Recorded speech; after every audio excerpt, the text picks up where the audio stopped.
Penyidik KPK memeriksa Gubernur Banten Rano Karno kurang lebih 5 jam sejak pagi tadi. Saat keluar dari gedung KPK, Rano membenarkan pernah ada laporan mengenai permintaan uang dari DPRD. Dan kembali lagi bersama kami di Gibran Day. Rekan-rekan, benarkah si Dual atau Rano Karno batal dilantik sebagai Wakil Gubernur DKI karena memang disinyalir terlibat praktek korupsi, manipulasi anggaran terkait alat kesehatan, serta kasus-kasus lainnya di Banten. Bahkan sebelum ini ada masyarakat yang memang berdemo di KPK yang memang mempertanyakan bagaimana status hukum Pramono dan Rano Karno karena memang keduanya pernah terjerat serta terlibat dan terindikasi melakukan tindak pidana korupsi. Kalau Mas Pram ini memang terjeratnya kasus korupsi IKTP, bahkan sudah disebutkan oleh Setia Novanto dalam sebuah persidangan bahwa Pramono disinyalir menerima aliran dana sampai dengan 500 US dollar, apalagi ini memang disampaikan oleh terdakwa dan harusnya ditindaklanjuti. Lalu bagaimana terkait si Dual? Si Dual memang disinyalir memiliki skandal terkait pada saat beliau menjabat sebagai gubernur dan wakil gubernur Banten. Selengkapnya langsung muncul kita kasus suap simak. terkait Bank Banten yang melibatkan kerugian besar dan mencorong prinsip transparansi, banyak janji yang tak ditepati. Dan indikasi praktik korupsi makin terlihat. Warga Jakarta, mari belajar dari pengalaman Banten, jangan sampai kita terjebak oleh citra bersih yang menipu. Poster-poster bertebaran, bertuliskan diusir Rano Karno dari Banten, yang menandakan rasa frustrasi warga yang merasa pemerintahan Rano gagal total. Tapi hebatnya kandang Abah malah dipilih. Warga Banten menolak, warga Jakarta menerima. Waduh, cerdas banget lah pokoknya.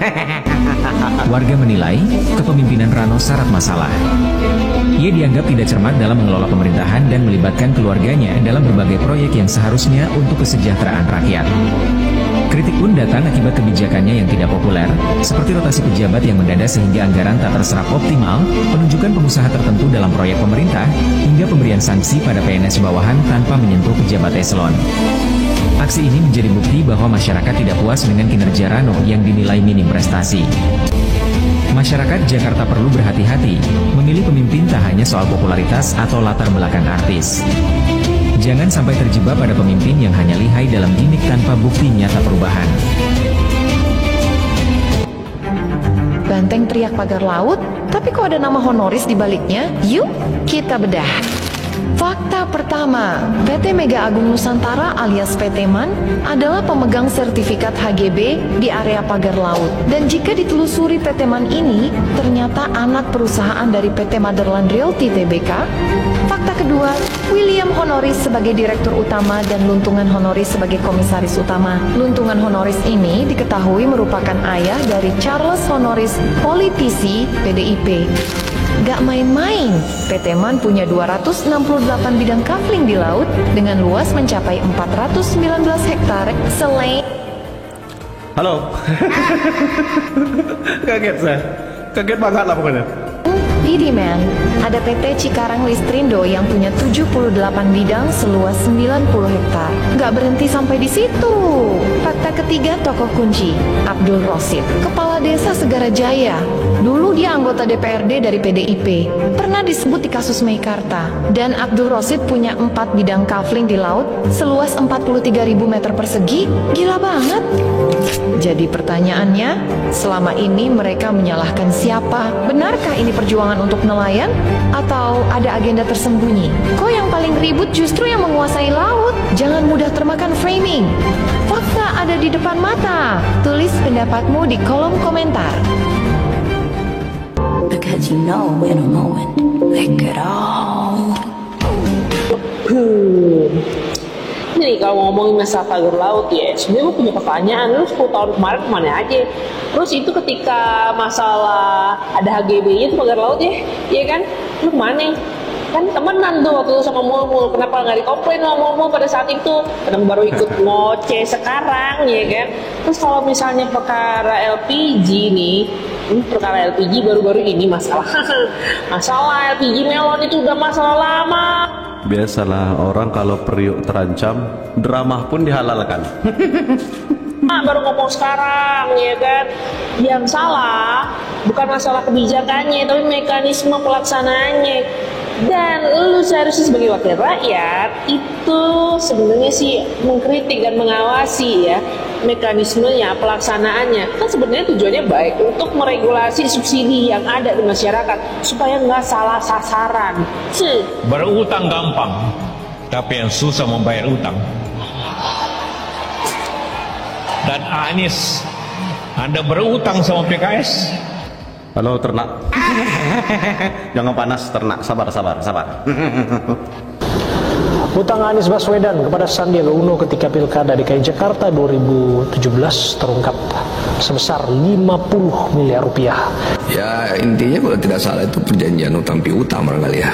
Siapa berutang, siapa yang diutangi? Ya pasti yang punya duit memberikan utang kepada yang tidak punya duit. Jadi Pak Sandi mengutangi Pak Anies?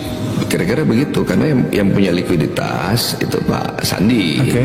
Kemudian memberikan pinjaman kepada Pak Anies ya kan. Waktu itu Erwin Aksa itu kan tim pemenangan Anies Sandi waktu itu ya, itu kan sempat menyampaikan bahwa hubungan Mas Sandi dan Pak Anies, Mas Anies tuh waktu itu memang tidak baik karena ada masalah hutang piutang waktu Pilgub DKI. Itu benar nggak sih Mas? Jadi itu bagian dari sejarah dan saya tidak ingin memperpanjang lagi, tapi ini memberi pelajaran bagi saya untuk pelajaran untuk seluruh masyarakat Indonesia. Jangan dekat pandangan Imam Mahdi.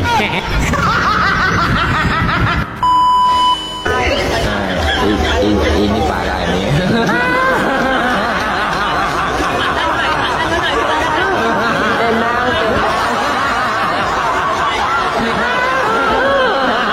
Tolong dokter, pasiennya diamankan.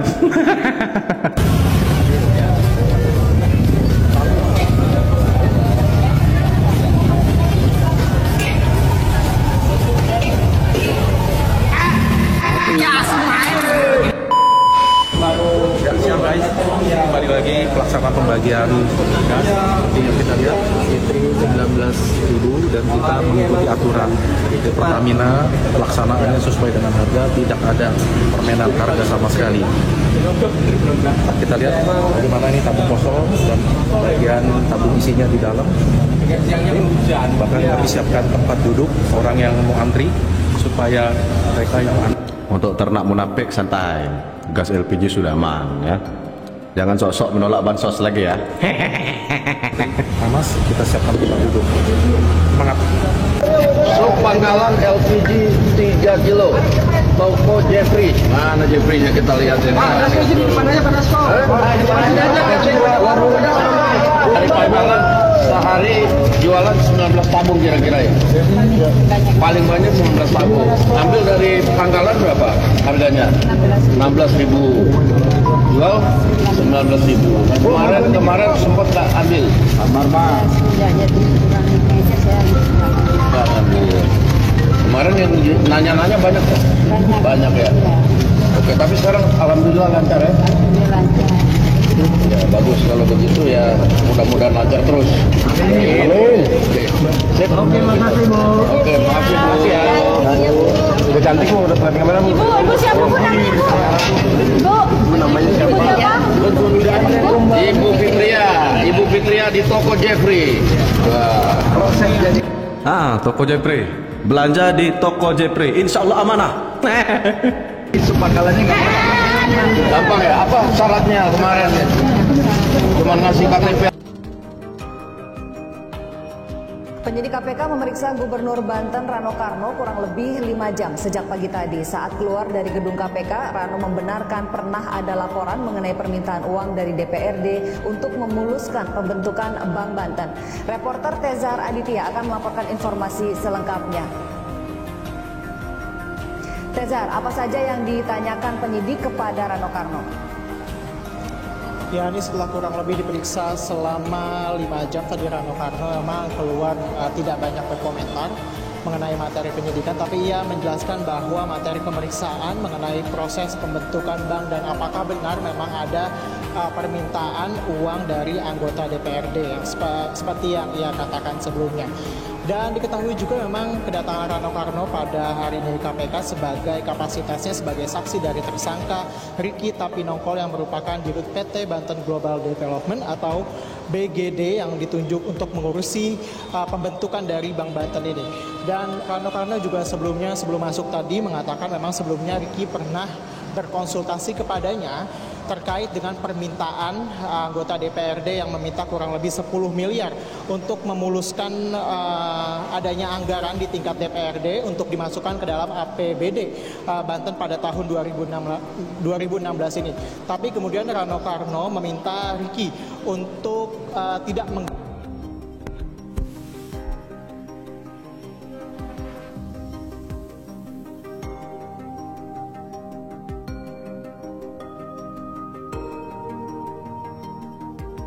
pada saat itu adalah anggota DPRD yang meminta. Dia juga tidak mengetahui bahwa memang akhirnya Ricky kemudian memberikan uang tersebut kepada anggota DPRD sebelum akhirnya adanya operasi tangkap tangan yang dilakukan oleh KPK. Ani. Ya, Tezar, selain Rano Karno, siapa saja yang akan diperiksa lagi dalam kasus ini? Seperti kita ketahui, sebelumnya memang KPK sudah menghadirkan beberapa saksi dari anggota Dewan Perwakilan Rakyat DPRD Banten. Mereka antara lain adalah Ade Rosti, Koirunisa, kemudian Siti Erna Nurhayati, Muhammad Faizal, serta Hasan Maksudi. Dan tempatnya juga sama diperiksa kapasitasnya sebagai saksi untuk Direktur Utama PT Ricky Tapinongkol yang telah ditetapkan tersangka sebelumnya. Dan hari ini kemudian Rano Karno yang merupakan gubernur dan kapasitas sebagai saksi untuk Ricky juga. Jadi hingga saat ini kami belum mengetahui pasti siapa kemudian yang akan diperiksa lagi. Tapi jika kita melihat ini kemudian masih ada berpotensi menghadirkan saksi-saksi lain untuk dihadirkan di pendapat keterangan dengan kasus ini. Karena sebagai informasi tambahan, pada waktu OTT yang menangkap 3 orang tersangka ini, KPK juga uang $11.000 Amerika dan juga 60 juta dolar rupiah yang disimpan di dalam amplop yang telah dipisahkan masing-masing 10 juta. Dan kita juga hingga saat ini masih menunggu apakah kemudian ada tersangka lain dan juga saksi lain yang dalam kasus ini. Ani. Ya, Tezar, baik, terima kasih atas laporan Anda. Selamat kembali bertugas. Pemirsa, demikian tadi laporan Tezar Aditya dan juru kamera Rio Cornelianto dari Gedung KPK Jakarta.